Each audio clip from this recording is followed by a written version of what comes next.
Hello and welcome to the Untranslatable podcast. We are here today to talk about Valentine's Day, Galentine's Day if you are a Parks and Rec fan, or if you're one of the single dudes or ladies out there, I guess also Singles Awareness Day as well. We're going to be getting into Valentine's Day, talking about some traditions around the world when it comes to Valentine's Day to hopefully broaden some folks' horizons when it comes to Valentine's Day. And just talk about some gifts as well on Valentine's Day, whether they're overrated, underrated, or just flat out ridiculous. So if you are looking forward to Valentine's Day or you're dwelling on it, this is the episode for you because we're taking all angles when it comes to Valentine's Day here, the good, the bad, and the ugly. And it'll be a fun one today. And I'm just going to say it right off the jump. This is probably one of the few Valentine's Days where I have had nothing planned, and it feels so good. So with that being said, I could not do this podcast without my good buddy and my fellow co-host. What's going on, Jared? It's up to you. I do not support singles awareness, just to be clear. If you're single, accept your fate. And not everyone needs a damn holiday. If you need a holiday, start your own business and then make a singles awareness holiday. And that can be whatever day you want it to be. And then if your marketing team is strong enough, maybe 100 years later, we'll still be celebrating Singles Awareness Day. The pathetic people that have yet to find is that Jared, when you send box wine to those single friends of yours that you're worried about are getting too lonely? Yeah, so that's they can wallow in their sorrows. That would be perfect. That would be perfect. If someone sent me a box wine on Singles Day, I was like, this is perfect. Nobody knows me. I'm never going to drink this. Yeah, if I had a significant other, they would know I'd never want a box wine, but this is what I deserve because no one knows me like a significant other would. I don't support the singles awareness thing because, first of all, we're already talking about how Valentine's Day is essentially like a manufactured corporate holiday, so now we're like building offshoots of already these corporate holidays. But forget that. Sorry, forget that. I didn't mean to. You just threw me off with the singles awareness. I don't like that, but what I really want to talk about, have you been up on the latest airline news, Chad? I don't think so. You don't think you have been? You don't know what's been up in the... Do you know what the big four are in the airlines? No. Brands. Delta, you mean just in the U.S. or worldwide? In the U.S. Delta, Southwest, American, and I don't know. United. I don't know. No, United. United. Okay. But you got the order was wrong, but those are the top four. Now there's a new number 5, and you hinted at it. Spirit? No. Spirit. Worldwide. What the hell is worldwide?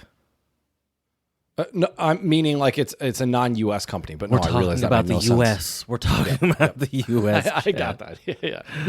Jesus Christ. No, It's okay. been a long day, Jared. I feel like has it been? Has it really? For me, it has. Yeah. Well, I don't know about you. How so? Well, I told you I had a job interview today. Right. Had to help out a bunch of students. Had meeting upon meeting. But the people don't care about that, Jared. They're here for the podcast, so let's keep it moving. Yeah, well, the people do care if we're not having the same conversation. Anyway, that's fair. Worldwide, no, in the U.S.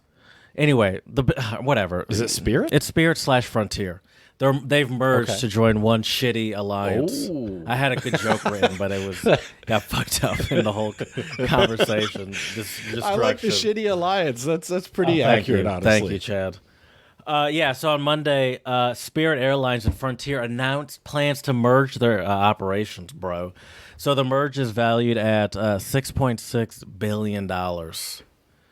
Wow. And they are now the 5th largest airline, which is why I asked you if you knew what the big 4 was. And like I was at the thing where about, well, here's number 5 now. Do you know what number 5 is? Well, you do now. There's a whole thing, but you know what? I'm very good on my toes, clearly.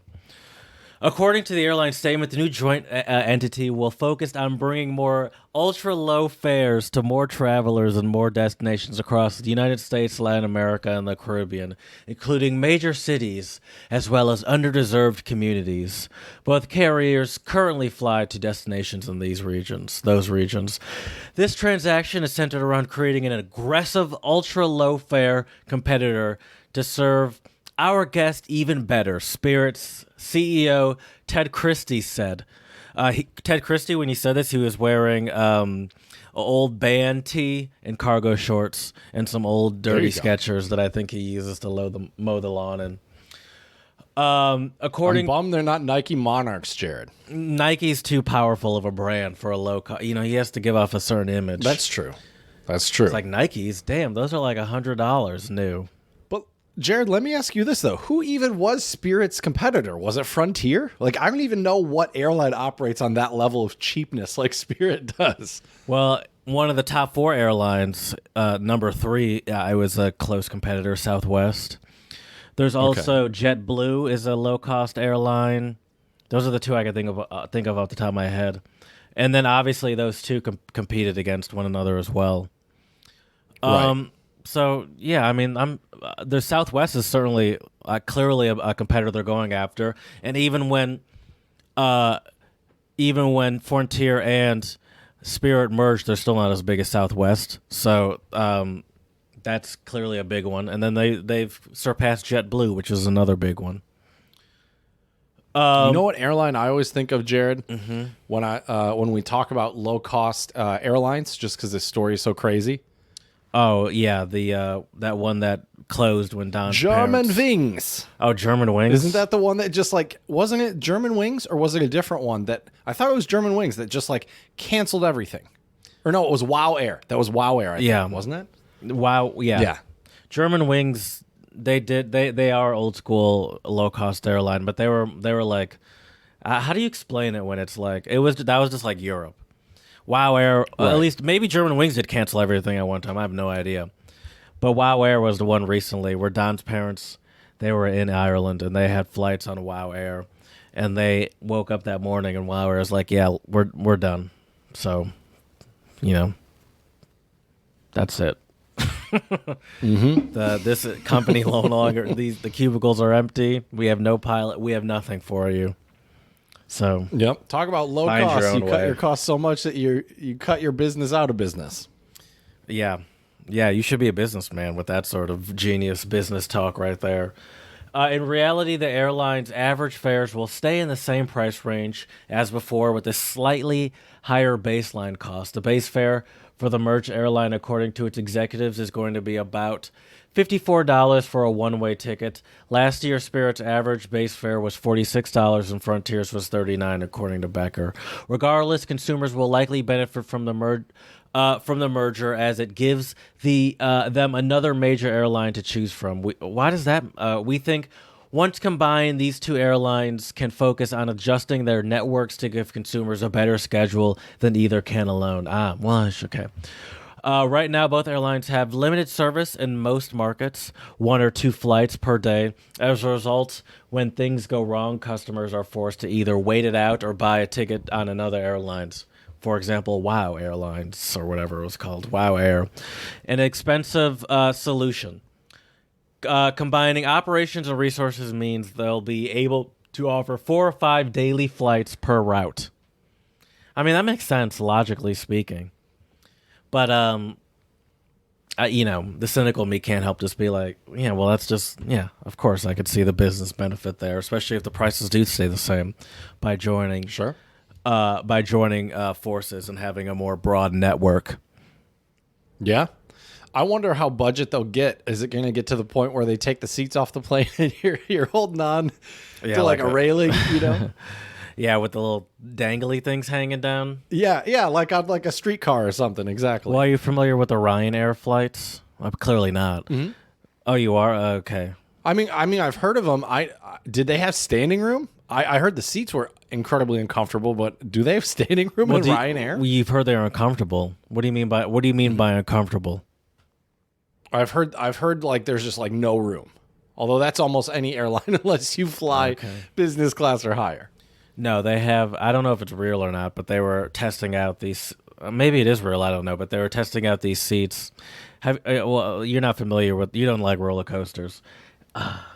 They're like half standing, half sitting, essentially. These Ryanair seats. Okay. And so you can obviously stack more in because you're not fully sitting down, so your legs aren't fully extended out. Right. Man, So- that sounds like the worst way to fly there. The official airline of Singles Awareness Month There- or whatever there it you is, go. Singles Awareness Day. There you go.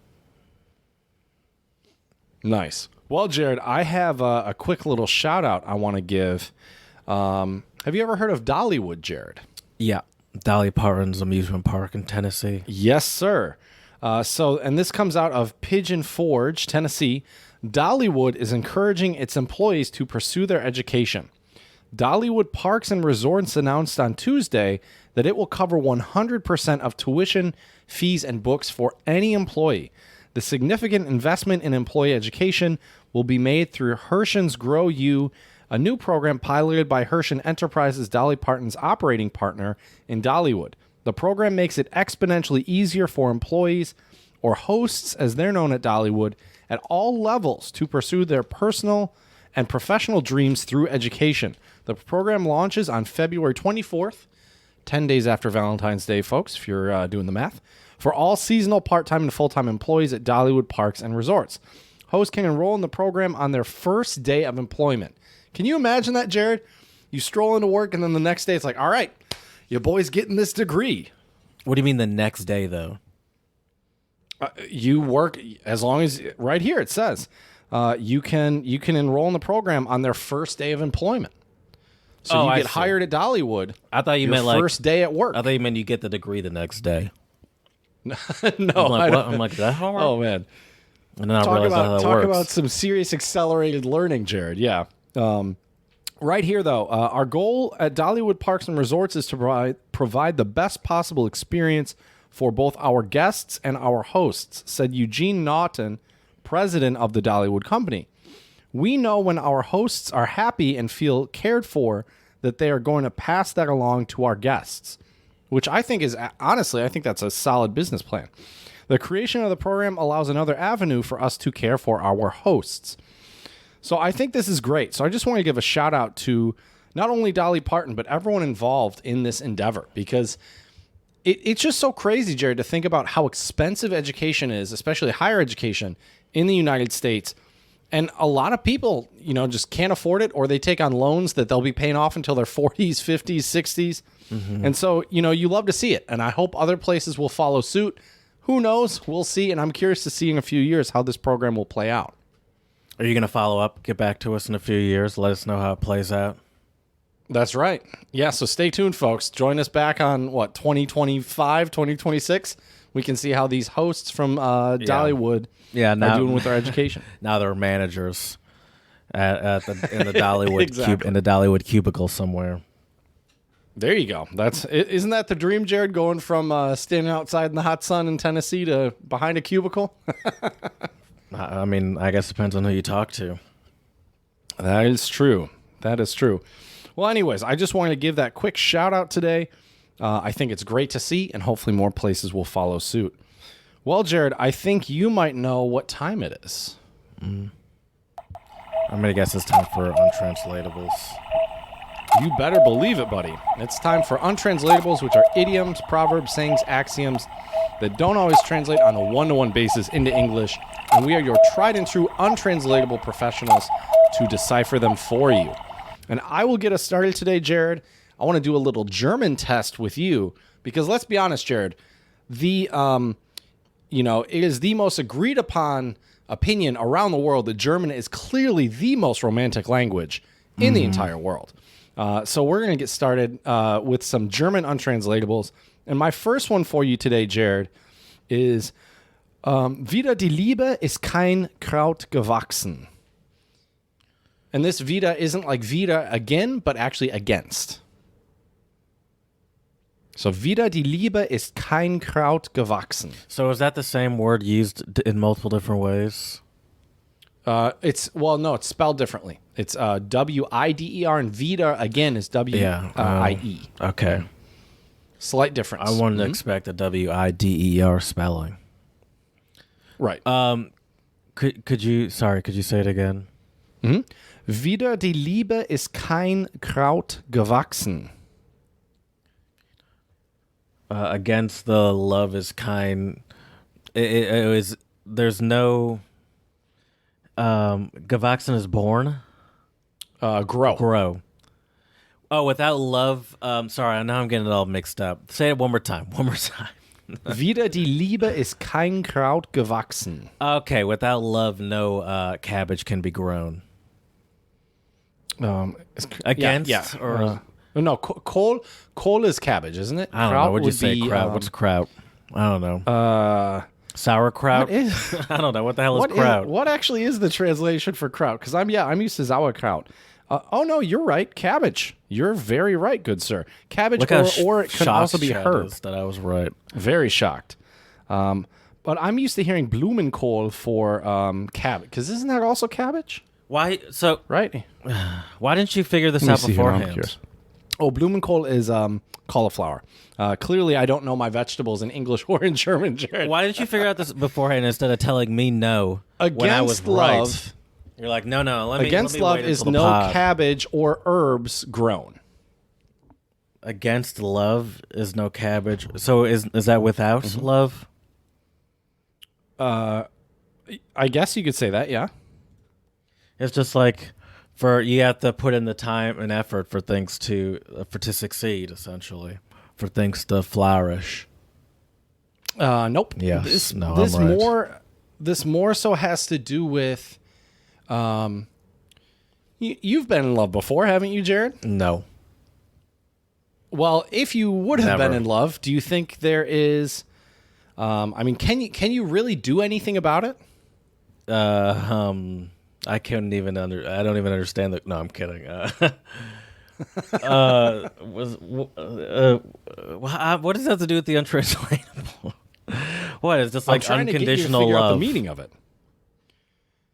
Also not I can't control. So if my you have emotions. I'm in love I'll and I give it can't to you. control it. Thanks. I'll give it to you. What it really means though is there's no cure for love. There's no cure for love. Okay. There's no cure. Can you say the literal again? The English. The English. Against love. It's weird to I can't translate this word for word. Hold on. Against love, no cabbage or no herbs can grow. Do you think it's impressive for us to watch you translate these live? Why don't you just write down the translations? Well, this website didn't have the translations. All it has is the German and then the meaning. All right. My next untranslatable is Arabic, specifically from Lebanon. And it's baselto/baselta, depending on who you're talking about. Marua. His or her onion is burned. That doesn't mean like your goose is cooked, does it? Do you know anything about sauteing onions? I mean, can it make... Well, chopping them makes you cry. Does sauteing them make you cry as well? I mean, it could, I guess. But that's not what I'm getting at. I don't think sauteing onions is known. So no is the answer. No, okay. Yeah, don't pull a chat here, Jared. So you don't know anything about sauteing onions? I mean, doesn't it make them smaller? No? I guess so. But no, I don't know anything about sauteing onions. No. I guess so. No, keep guessing. This You're is the one fun. who gives me shit for no cooking skills. You should know I don't know this, Jared. Have you never sauteed onions before in your life? Well, clearly not. Jesus Christ. How is that possible, bro? Okay. That's shocking. Okay. Have you ever cut an onion before in your life? Yeah. Mm-hmm. What'd you cut it for? I was helping my parents in the kitchen. Okay, then you handed it off to someone more capable of holding a skillet, you know. Exactly. That makes sense. I mean, if I were your parents, I wouldn't trust 28-year-old you at home with a skillet over a hot stove. That could be very dangerous. Dangerous. Very really dangerous. That's something you should start doing at 35 or so, but to be honest, I had some parents that were, they were pretty negligent. Let's be honest. The CPS should be called on a few occasions. They let me use the stove around like 14, 15, and that was just ridiculous. Crazy. So if you're sauteing onions, Chad, what you want to do is you want to have the heat on. Okay, well, if you're not going to listen, see, this is why you don't know how to saute. I need you to. Sorry, I could see you weren't listening, and I don't want to waste my time with this explanation. I glanced at my screen and I adjusted can't afford my that headphones. level What of, the fuck, bro? I can't afford I that am listening to you. That What the level fuck, of dude? lack of focus. Okay, if you're sauteing onions, what you need to do is you want to have the oven. The skillet at about medium, low medium. If you put it just on high and throw the onions in there, they'll burn before you even get to the point of like softening them up and sauteing them. So you gotta do it slower and move them around a lot. If they stay in the same place, they'll also burn. So that is how you saute onions. So if someone's onions have burned, you could assume They didn't move around, or it was too hot. And if it's too hot, that person is. What do you think that person is trying to do if they have it too hot and they're trying to saute onions? Thinking about the untranslatable, this person burned their onions. They made a mistake. Okay. And they're trying to make things right? No, they're trying to make it. Well, no, they were trying to rush the process, and they were very impatient. Oh. Is this related to like relationships or something? No, this is related to cooking onions. Okay. All it means is someone is very impatient if they burn the onions. What I was getting at is if they burned it, then you could assume that the heat was too high, so they were impatient. You cook them too quickly, and then if you try to cook them too quickly, you'll just burn them. Okay, that makes sense. I like that one. How do you say it again? His or her onion is burned. No, the Arabic. Oh, basalta, his or her. Burned, I guess. I guess that's what that means. Basalta mahrua. Okay. Nice. My next one for you, Jared, is Spanish, and it is de punta en blanco. On white tip. On the tip of my tongue or something like that? On white tip? Nope. You might be on white tip, Jared, if on my last nerve. If you have a very no. Okay. You might be on white tip if you have on the tip of my tongue. You have a lady who really enjoys the finer, more lavish things in life, and you might take her to a fancy dining establishment, and before you get there, Jared, you might be on white tip. Nervous, sweaty. That's what I would be. Sweaty. Is that what it is? Talking too much? No. This is something that you should do, like if you go to like a fancy dining like spot. You should be on white tip. To be on your best behavior. No, not Chivalrous. quite. It has to do more with looks. More with looks. To be on white tip. To be dressed to the nines. Whatever that means. There Another we go. untranslatable that I don't even know what it means. I like that one. Yeah, dressed to the nines. Look like $1 million. That's another one, right? Yeah, I believe Ludacris has a song talking about him looking like $1 million. My next one is Rush. My next untranslatable is Russian. How's your Russian these days? Can you still read some Russian? I see you sent it. Dat zub. Wow, very good. Very good. Do you know what that means? Something about a tooth, I think. Because zub is also tooth in Czech. Wow. This is so Look at that, impressive. Jared. I'm very Connecting impressed. languages. It's almost like we do a podcast about foreign languages and do over 300 episodes with Untranslatables. Anyways, continue. I can't read Russian. I'll translate it. To give somebody a tooth. Oh, to give someone a tooth. Yeah, I give you my tooth. I'm giving you my tooth. Datsub. Is that like to give somebody the business, give them a hard time? I'm giving you my tooth on this one. We have doing the best I can. We have an untranslatable that involves a different body part, and you'd be saying this to someone in a relatively serious situation or serious situation. I'm giving you my tooth, and then we do Carl Weathers, Arnold Schwarzenegger. Oh, Arnold Schwarzenegger. Yeah. I give you my word. There you go. Okay. The untranslatable, I'll give that to you. The untranslatable I was talking about with the body part was cross my heart. Oh, but that means to give someone your word, so you got it. Sure. Yeah. Isn't that like a longer saying, like cross my heart and hope to die or something like that? Isn't there even more Stick than a that? needle in my eye or something, something ridiculous like that? What's that from? Cross my heart, hope to die, stick a needle in my eye. I think it's like a kid's rhyme kind of thing. Is Probably that just like I promise? That's like a pinky swear. Right. Exactly. I remember there was a part of my childhood, for whatever reason, I wasn't on board with the pinky swears, like elementary school. I'm like, nah, I can't make these promises. They're real big promises, dude. Those are real badass. That's right. I'm like, nah. That's right. Listen, I'll do my best, but I'm not gonna pinky swear on it. Make me sure. You know, come on. Now you're gonna make me a liar. Crossing this into a level that's too far. Right. Right. I got one more for you, Jared, and the last one is German, and it is Pech im Spiel, Glück in der Liebe. Unluck in the game, luck in life. Liebe. Oh, and love. Excuse me. Mm-hmm. Now, here's the weird thing about this one, Jared. I've actually heard this one both ways. So I've heard Pech im Spiel, Glück in der Liebe, and I've heard Glück im Spiel, Pech in der Liebe. I see. So I'm not sure if this one's an interchangeable one, but I think regardless, the meaning is still the same. But yeah, so lucky at cards, unlucky in love. Spiel is cards? Yeah, like a Kartenspiel. Oh, Spiel's not just game? Well, I think here it's kind of implied that the Spiel is like a Kartenspiel. Like it's one of those idioms where... Why should I believe you when there's no translation? I could be right, too. It could just be games, couldn't it? Well, that is why literally are you so what the...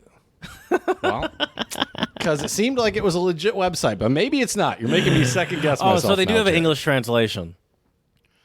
Not a word for word one, though. Okay, but they sort of like explain what they're talking about.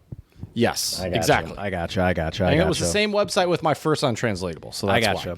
I thought maybe it was just like I thought maybe there was no sort of translation, and I'm like, well, how are you so confident? And if you were, and I was willing to hear you out. Maybe there's something I don't know, and but I got you. They were saying there in the description. I thought you were like, no. We all know Spiel is automatically card game, which maybe it is. I don't know. Anyway. But it's still, they're getting at essentially luck in the game, unluck in the game, luck in love. Other way around, but yeah. Lucky at cards, unlucky in love. Or lucky at the game, if you want to use Spiel as the game, unlucky in love. I like the game. I've been watching a lot of The Wire recently. They talk a lot about the game. There you go. The Wire. Lucky at the game, unlucky at love. I mean, is it as obvious as it seems?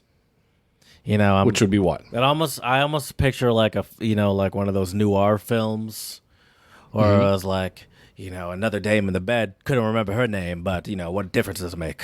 Next thing you know, I'd be out down the streets again, looking for a new one. Just another night, just another dame, something like that. Or I was like, I'm lucky at the... Oh, I've always been lucky at the game, but never lucky at the love. Oh, I've been good with the cards, but the cards have played me wrong. You're getting warmer. You're getting warmer. Okay. So what does that mean, Jared? Is it possible to be lucky at the game and lucky in love? Yeah. No, is what you want me to say. Not according to this saying. Not according to this saying. No is what you want me to say, but I feel like the answer is yes. I want to say yes because that's what I feel like. Yeah, of course you could. But I could tell you wanted me to say no. So it was just like, you're just unlucky at everything. Not quite. No. I mean, you're lucky. You're lucky at the game, Jared. But you're not lucky at everything. So what does that mean? Life is all live at a chance. It's all chance. It's all chance. Nope. I have no idea. Not quite. I have no idea. You can't have it all. You can't be lucky at the game and lucky in love, Jared. You got to pick one. And apparently this saying actually stems back from, and this is why I think Spiel is actually a card game. So maybe I should have shared this with you earlier. Sorry for being a terrible untranslatable supporter here.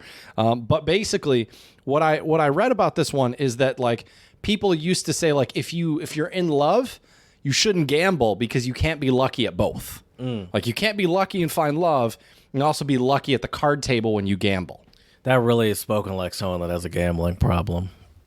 It's like, no, maybe you just can't keep. It's true. You maybe just can't keep a relationship because you have an addiction issue that needs to be That's worked true. out.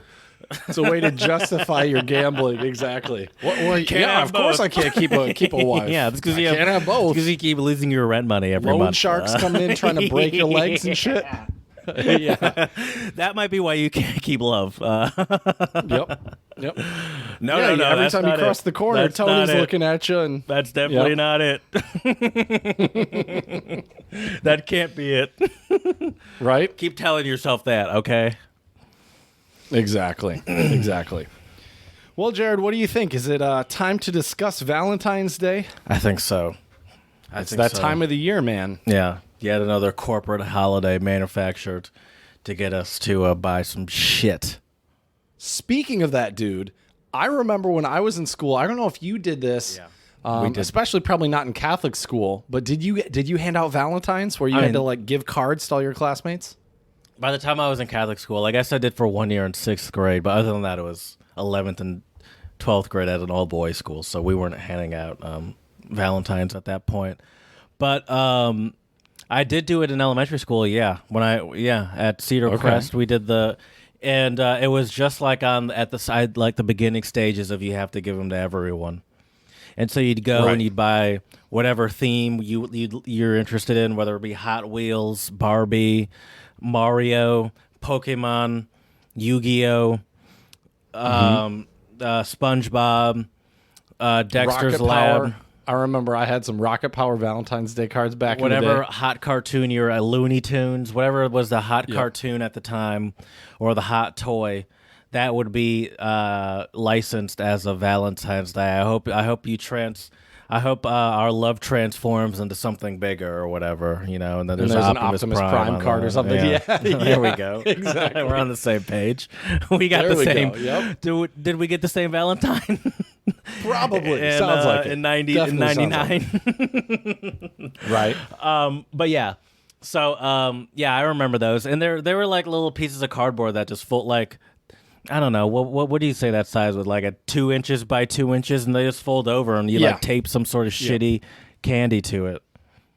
Mm-hmm. Yep. Speaking of, since we're talking about it, speaking of the candies, what are the V-Day treats that come to your head?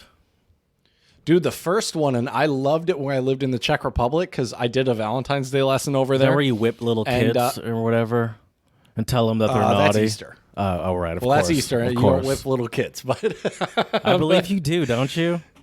no, you whip the ladies in the Czech Republic. right, And folks, right, I'm not right. crazy out there. The word is pomlaska. That's the Czech word for the whip. And Google it, Czech Republic. Oh, Easter, you know why I got it you confused? will be Because I amazed. remember one of your coworkers' kids gave you one. And I'm like, did you whip that kid?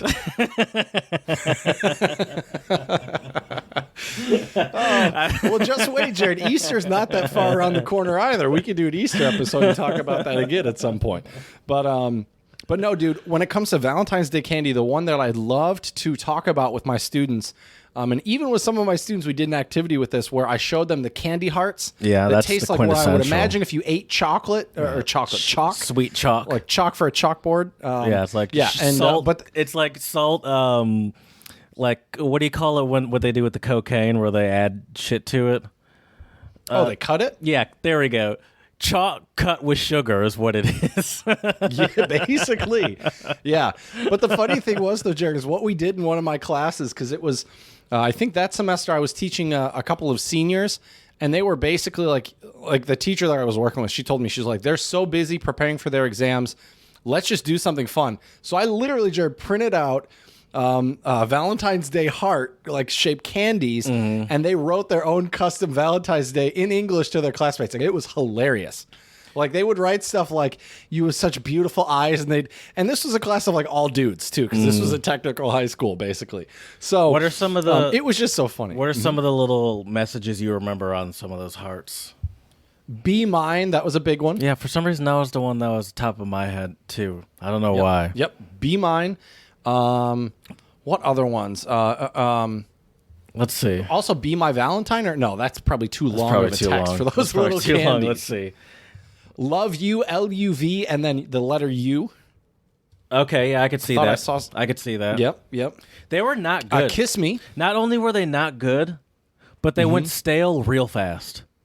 And then when they went... Bro, I think they're stale when you buy them. I don't think they go stale. They go from stale to rock solid. You know those videos online where people like use ramen to like fix a car bumper or whatever? They could do those with candy hearts too. Like I could fix my deck. For sure. My cement deck or whatever. Sure. Build a house with fucking candy candy hearts. I think the ones I found were not the right ones. I found fart booby. I don't think those are the originals. That's the thing. Now it's become a novelty. Originals. Right. Oh, here we go. Now it's become a novelty. Oh, but these aren't the originals either. Text me. That's not one of the originals. Well, not when we were kids. No, but I'm trying to find the originals. But all I find is these. Right. I can't find a serious like picture of real ones. They're all like, oh yeah, okay. Best day, first kiss, I love you, smile. Some you can't do it. Charm me, dear. All of mine. All right. They were shitty pieces. I ate them as a kid. I think I have enough self-control now where even if they were put in front of me, I'm not eating those. Yeah, I wouldn't either. Those things are gross. Yeah. But yeah, they're it's like so funny worse though. Like Smarties. that is definitely That's saying something. Yeah. It's like if you take a Smartie and just get rid of all the flavor and goodness from it. There you go. There's your Valentine's Day heart even candies. more. Right. You know it is my go-to though. Valentine's Day candy. Well, What's it's not that? really Valentine's Day, but Reese's Hearts. I mean, I love Reese's in general. Reese's, however the hell you say it. Well, all those the sorta- Reese's Hearts on Valentine's Day are fire. All the popular. That's just a Reese's, just in the shape of a heart. Right. All the popular candy companies, like there was like a holiday or like a Valentine Snickers and butter and all of that shit. But you know what I remember is that specifically a V-Day thing that's not like just like a rebranded, sort of reshaped. A box of chocolates. Yes. The heart box. Yes, Yep. which is almost to me, and I'm not even exaggerating, just as bad as the candy hearts. Yeah. Yeah. In a full box of 12 chocolates, there's probably one where I'm like, oh, this is pretty good. The other ones where I'm like, I don't need this. The most awkward ones is like if you bite into it and you don't like coconut and it's just one of those that's filled with coconut. I do like coconut, but even still, I'd probably be like, it's still just okay. I'm not I don't know. I like coconut, but I don't know. I have a weird relationship with coconut. But yeah, the box of candy is always, or the like of assorted chocolates is always like, who likes these? Right. You know what I do like? I think it's just a tradition. What do you like, Jared? The turtles. Is that a Valentine's thing? Oh, the turtles are great. Or is that? I don't know if that's a Valentine's thing. But if we're talking, I don't think so. But yeah, I do like turtles those. are great. I do like. Isn't that like with like pecans or something and like caramel? Yeah, something like that. Yeah. Yeah, and that's like all mixed up in the middle, and it's like sort of in the shape of a little mini turtle. Oh, dude, when you were a kid, did you ever get those like ladybug candies for Valentine's Day? Was that like the caramel and the chocolate, and it's like a ladybug candy? And it's shaped like a ladybug. I don't know if I know what you're talking I'm, about. I'm pretty sure those were Valentine's Day candies, and they are delicious. I used to get those as a kid all the time. I don't know if I'm familiar with those. I'm looking at it now. Oh, yeah. I remember, I had to go to... This is the problem with the internet these days. You actually have to, like, work through... Like, I don't want to see the Etsy DIY version. Just show me the damn original one in the aluminum. And then if you find a homemade one, Jared, it's going to be their life story before it even talks about the recipe. 1994. Right? When Susie didn't give me a Valentine's Day, so I decided to learn how to make homemade ladybugs and hand them out to everyone. Scroll. Right? Then 2010, and I thought, 1994. I want to recreate that moment. But yeah. Those are honestly, do you have any other ones? Because the candy hearts and the assorted chocolates are the big ones to me. Oh, I guess, and it's, why is it, Jared, that we allow, well, the answer is capitalism and money, actually, but why is it that we allow such terrible gifts to become like a tradition, right? Like who thought it was a good idea to give out those like chalk tasting candy hearts or the assorted box of chocolates that you like one or two of them? I could think of so many better gifts to give your significant other or your loved one than either of those things. It's just powerful marketing.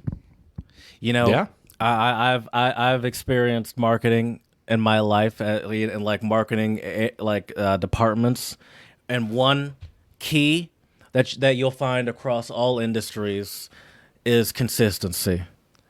And and it's just been like a consistency of messaging for literally over a century, because I looked up what company is responsible for bringing Valentine's Day upon us in such a way. Hallmark. Of course. I should have known without even having to Google it. Right. And as soon as I saw it, I'm like, duh. When do you think they first started mass producing Valentine's cards?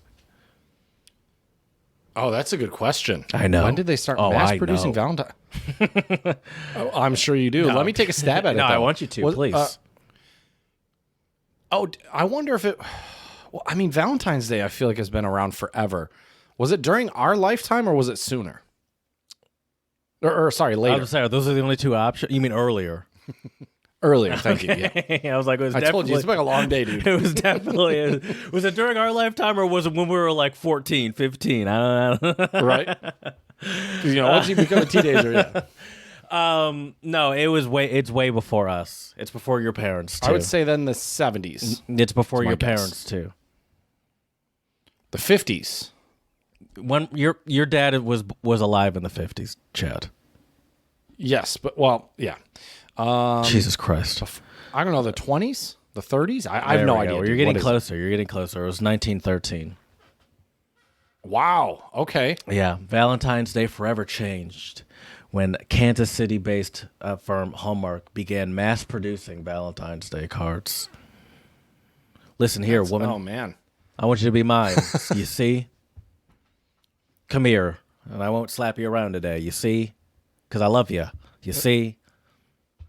That was the first card. I was reading. Do guys refer to their friends as sport as well? No, they're not. You think they're giving Valentine's Day cards to? It is interesting though. You think they're giving Valentine's Day cards to their dude friends back then? No. It is interesting. No, but they're talking about. Mm-hmm. It is interesting though to think about people in the 19 teens or whatever, like people in relationships expressing love to one another. It happened, sure. There are instances, we have literature instances way before said time of people expressing love to one another. So it's not, but for some reason, it's so interesting to me to think that like in the 19 teens, like a man was going up to a woman and like letting his heart out and being like, this is how I feel about you. Here's some I don't picture hearts. that. I have a hard time picturing that. Yeah. I don't know why. It's almost but it's like, but there are examples of that happening way before that. Why is that so hard to believe? No, wait a minute though, Jared. People have been in love for a long time. Wait a minute. I just thought of something. Maybe that's why the greeting card biz got so big, was because dudes were like, I don't want to pour my heart out. I want to just buy some generic card. It's easy, right? Yeah. Then you could have your secretary pick up pick up a card for my wife or whatever they do. Exactly. Mad Men. That's a good point. Yeah, that's a good point. They're like, yeah, that would be an interesting marketing campaign, because obviously you got the first couple years, or the first probably for a while, you have to like actively sell it. Now they still have to sell it, I'm sure, but it is weird going into a card section. Although sometimes my parents, not for Valentine's Day, but for holidays, they give out the e-cards. And sometimes I'm like, what's even the point? Like, right. I don't know. It's like, what's the point of cards? Who are we fooling at this point? Anyway. Right. Can you think of any other candies besides for just like, I'd say every popular candy probably has some sort of Valentine's branded version of it. I wonder. Mm-hmm. I wonder how like Edible Arrangements does on Valentine's Day. I bet you they probably get a slew of orders. That's like fruits that they put in like looking like a bouquet and shit. Yeah. Mm-hmm. I could see that. Fucking annoyed at anyone that gave me an edible arrangement. I'd be like, what the hell am I supposed to do with this? Half those fruits are going to go bad. Yeah. Like, I can't eat all these fruits. Yeah. I live by myself. Well, I'm going to eat 2 pounds of fruit in a day. I have a day, essentially, to eat this. Another I guess one. you could freeze it, but yeah. Yeah, I'm not doing that. Yeah. Oh, great. Oh, a lot of smoothie materials. Perfect. This is just what I was looking for. Another. This is not a food, but a V-Day treat. I put it in my V-Day treat section. Is the roses? That's the popular Valentine's Day. Dude, so overrated in my opinion. What do you is the roses specifically or flowers?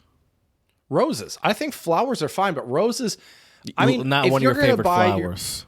if you're gonna buy your Valentine Jared some roses, you might as well buy her the fucking Valentine's Day chalk heart candies and the fucking box of chocolates as well, so it's because more you're so cliche than unoriginal. anything. Yeah, I see. Oh, it's incredibly cliche. I see. You know, and I will say this, and listeners out there, feel free to correct me if I'm wrong here, but I think ladies appreciate authenticity and originality a lot more than just some generic, like, I'm going to get you roses like every other person who's been your Valentine, because that is like the de facto go-to flower, right? Yeah. Yeah. And yeah, it is for sure. For sure. I mean, you do make a great point, because every relationship I've been in, it's like this idea of like taking your significant other out on Valentine's Day, or getting them like those generic roses or the box of chocolate has never been that's never been needed, but there has always been some sort of need for some sort of like sign of extra affection, or like outward affection, like some sort of effort has to be put in that day, whether it's like, I'm going to make dinner, we're going to sit down and have this nice dinner made together or whatever. Whatever it might be. See, I like that idea. That's usually, I've done that a few times, because I'm pretty good at cooking, and no, I don't care. I don't know what relationship I could be in that could convince me to go to a restaurant on Valentine's Day. I feel like the ultimate sucker. Like for sure. Even if you celebrate quote unquote Valentine's Day, but like on the 12th or the 16th or something like that. And it's like, yeah, we'll go out for a nice dinner to the same restaurant that we would, but not on Valentine's Day. It feels like Sucker's Day. Waiting in the Valentine's lines. You have a reservation, but you still got to wait 25, 30 minutes anyway. It's like, no. Well, and here's the other thing about Valentine's Day, Jared. I think the key for Valentine's Day is you want to do something intimate with your partner, and I don't mean that just in a physical sense. I mean that, going to a crowded restaurant, to me, it's not very private. Yeah. Like if you make food at home with your partner, like you can watch whatever you want, do whatever you want. You can be in your comfy Valentine's Day. Here's a good idea, Jared. You know how much I love giving gifts. If I had a lady right now and we were celebrating Valentine's Day, and we'll just pretend in this hypothetical scenario, Jared, that I can cook, because we both know I can't cook for shit. So you're giving me a scenario where you're going to cook PB&Js. You're going to give me a scenario where you're going to cook if for I was her cooking. right now. Yes. Okay. So here, let me give you like, I think like a good original kind of maybe fun Valentine's Day idea. Okay. Way better than buying her roses or going to a restaurant is you make a meal together. You get her some like goofy like Valentine's Day pajamas or something. So you both lounge around at home. You're comfortable. You decide on what kind of movie you both like. So if you're into comedies, you watch a new comedy. You're into action, you watch so it's very custom tailored to you and your partner, right? Whereas like just doing something like going to dinner or buying them roses, I mean, that's not really it's not like very specific to the person. You know what I mean? I feel like that's what makes giving someone a gift so much more special. But the irony is because there's you're some thought giving into it. You're giving a scenario that's not very specific to you, because you're not cooking for anyone. So what would you do? Oh, well, that's because I'd be ordering takeout for us. Okay. Our you favorite just restaurant, substitute. we're getting takeout. Sure, okay. That's fair. Yeah. But yeah, I just think a lot of the cliches for Valentine's Day, it's just so overrated. It's not original. But let me ask you this though, Jared. I have no problem. Then you can ask me this in a second. I have no problem with the idea of Valentine's Day in general. I don't like the corporatized version of it where you have to go out to dinner or buy the candy hearts and shit. But I think the idea of sort of being forced to express your love in an extra manner is a healthy exercise, especially since it's probably, at least, I mean, for me personally, but I imagine for many couples, it's something that could be lacking. Especially if you've been in a relationship for a long time, expressing your love. You might get into a rut or get comfortable and not feel like you need to express that as, oh, she knows or oh, he knows how I feel. We've been together for blah blah blah years. So I think that I have no problem with the idea of a day to profess your love for one another, celebrating a Valentine's Day-esque day with a significant other. I think that is a very healthy exercise to do. I agree with you, but let me ask you this now, Jared. Mm-hmm. What is a good Valentine's Day gift for a guy? Because I feel like a lot of the gifts that we've been talking about, like flower, I've never gotten flowers on Valentine's Day. I have gotten chocolates before. Yeah. But what is, it's, correct me if I'm wrong here, Jared, but to me, it really seems like a lot of the gift giving is very kind of female centered when it comes to Valentine's Day. Am I right or am I wrong? Well, I know you'd expect for me to disagree with you and be like, you manosphere jerk. No, I'm asking you. I'm an open book. No, I'm just kidding. Well, I think, sure, of course, because, this is, as I mentioned earlier, this is a corporatized holiday that started back in 1913 and back then, I imagine, and you don't have to go you don't even have to go anywhere close to that far back for this to be the reality of the time. But definitely all the way back then, especially businesses, the style of relationship they were almost exclusively selling, I'm sure, if not just exclusively selling, was the straight male female, probably white, but even besides the race part, just the straight male female couple was what they were selling. So, yeah, I think just that is definitely ingrained into the holiday because that's probably how it began is that sort of expectation of that being the relationship from the beginning. So yeah, for sure. Right. I've never. Yeah. Now and I'm trying to get out of the habit of saying I don't care. There got to be better feeling words for how one feels about such a thing, but generally I feel like I don't care about getting Valentine's Day gifts. But I guess I can, as I mentioned before, I can recognize the benefit of sort of expressing one's love in an extra manner on whatever day that might be. So that's why I feel like my solution is the best, period, of not just the cooking of the meal thing, but it's a teamwork thing. It's not just like doing something together. Yeah, exactly. Mm-hmm. Yeah, and absolutely. I mean, that's and I also just include in the staying home because it's like there's nothing romantic to me about waiting in lines, bumping through people, having to have a conversation where you're like, yeah, no, yeah, what, huh? This music's loud, right. Right. It's just like, it's just like that's not. And then driving there, then it's like, oh well, I don't know. It's just all that ruins. It's ruins the vibe. It's so funny though, dude, because I feel like if we were to pull like men and women, right, and I'm talking more like your straight men and women, right. If we were to pull them, I would guarantee you most guys, definitely the majority of guys, would be fine with what we're suggesting, like staying at home, doing something like that. I would argue, though, a lot of the female friends that I have, a lot of them are like, oh, I want to go out somewhere nice. You know what I mean? Like, I feel like the expectations might be very, very different. What people might think is, because like the other thing is I could easily see some people being like, oh, you're just going to make me a meal at home. You know what I mean? Like try to go that route where it's like, oh, you're not going to take me out. I'm just going to clarify. That's your experience because that has never, ever been my experience. Well, maybe I do need to learn how to cook then, Jared.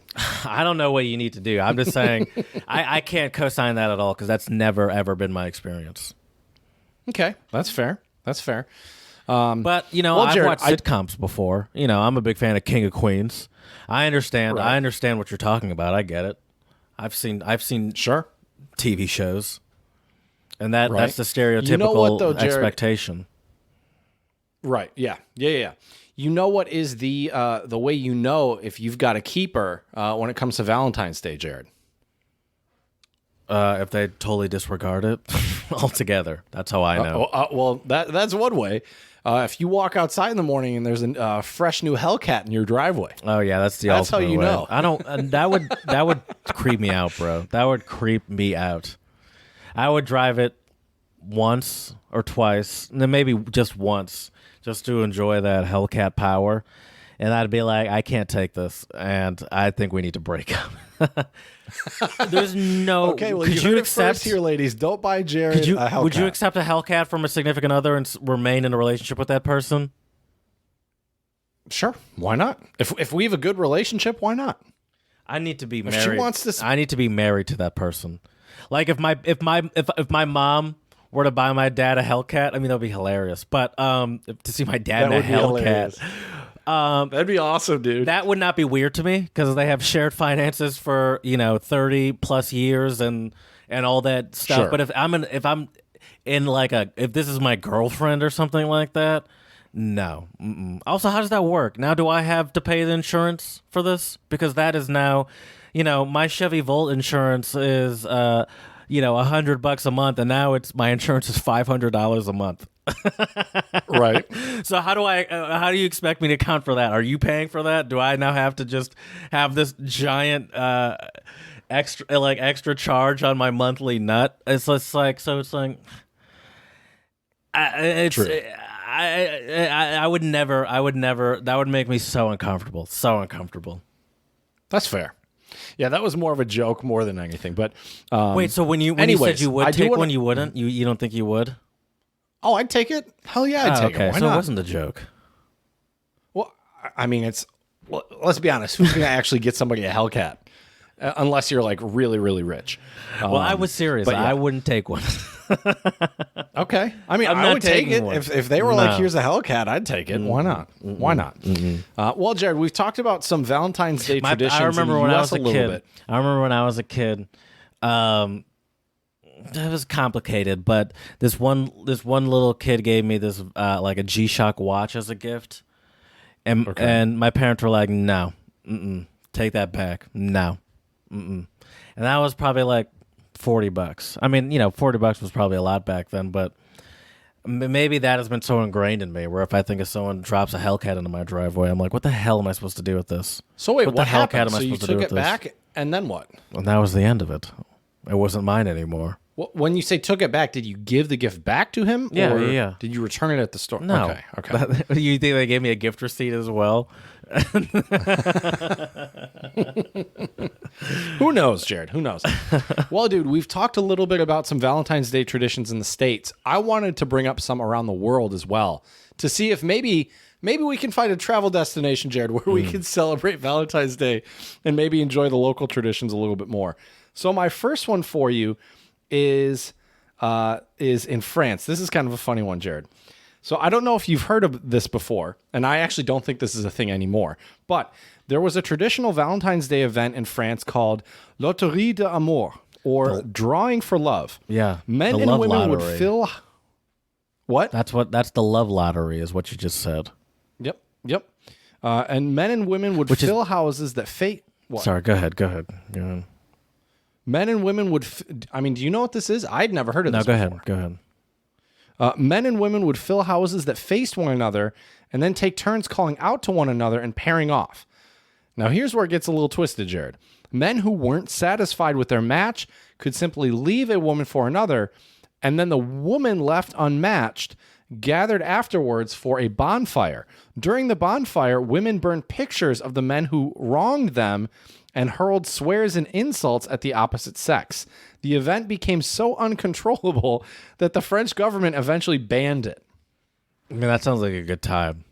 I'm not going to lie. That does sound like fun, doesn't it? That's like real life Tinder to some degree. I heard nothing wrong there. That sounds like a good old-fashioned good time. Right? Although I could imagine... Yeah, got a bonfire? Yeah, I could imagine the bonfire getting out of control. Oh, for sure. I can't imagine many places in Paris conducive to a bonfire, for example. Just period at all. Yeah, that's a good point. That's a very good point. But yeah, so that's kind of an interesting Valentine's Day tradition from France. I love that. Mm-hmm.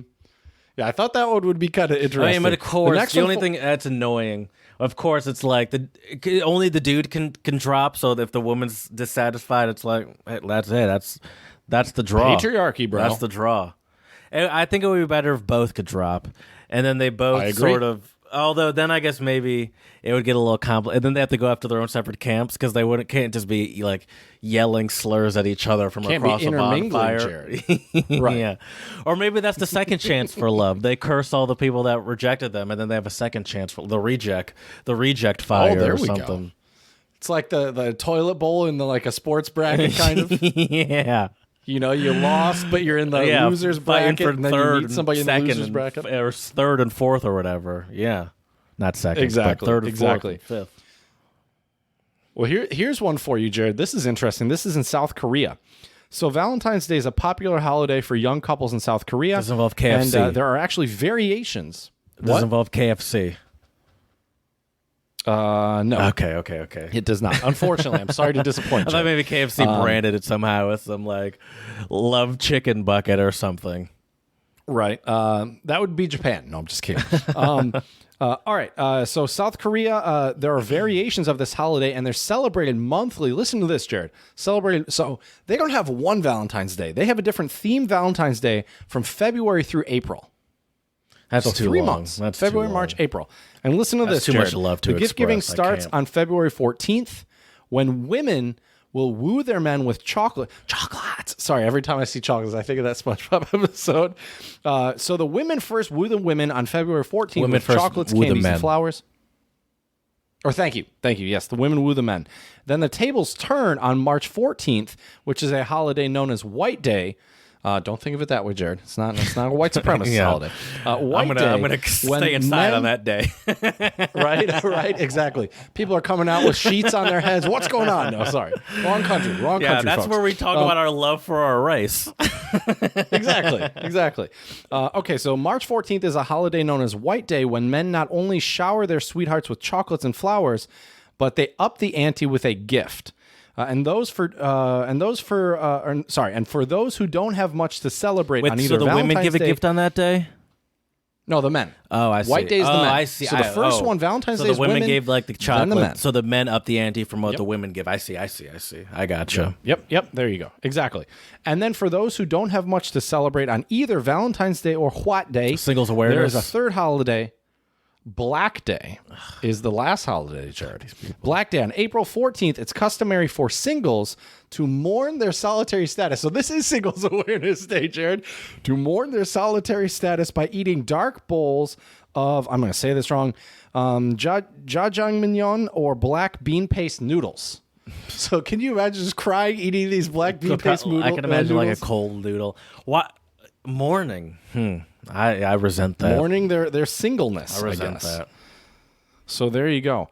Well, Jared, this is a holiday that unfortunately I did not get to celebrate in China, but the story is still pretty interesting. So the equivalent to Valentine's Day in China is called, I'm sure I'm going to say this one wrong as well, Qixi, or Seventh Night Festival, which falls on the 7th day of the 7th lunar month each year, according to Chinese lore. Jinu, a heavenly king's daughter, and Niolang, a poor cowherd, fell in love, married, and had twins. When Jinu's father heard of their marriage, he sent his queen to bring Jinu back to the stars. Upon hearing the cries of Niolang and the children, the king allowed his daughter to meet once a year on this holiday. So here, during this holiday, Jared, young women prepare offerings of melon and other fruits to Jinu in hopes of finding a good husband. Couples also head to temples to pray for happiness and prosperity.